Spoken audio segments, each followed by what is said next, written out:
Voina chuan gitar lesson thar kan zir ho lenga voina kan zir ho le tu chu Rinfeli Khiangte in du ten ka chawi ti la sakha gitar perhdan kan zir ho hela hi ke ponei lo tan bar chord perduinom chuan C sharp in la anyama G sharp asanga F sharp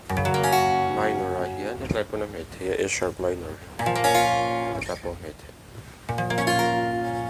chuan F sharp minor hi kan mangtel bukang khamiki khachu hara bara talovangin ke point first ta koron ngawanga C in kan lawa C sharp ya khan C kan mangtonga G sharp ya G A sharp minor ya A minor chuan F sharp ya khan F pwede mai thea chuan F sharp minor ya khan F minor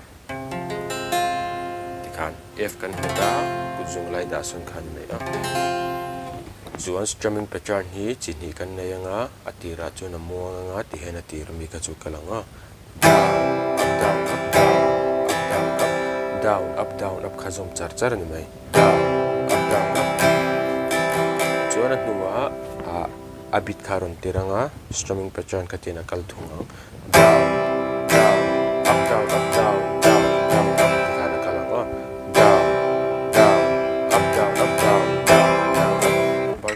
perpon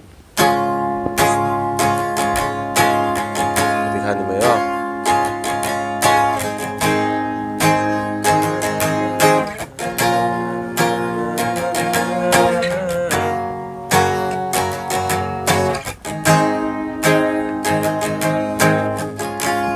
dikhan kan strumming chuan alhamiling karam play nga uluk dum ilo ngai thlale don ya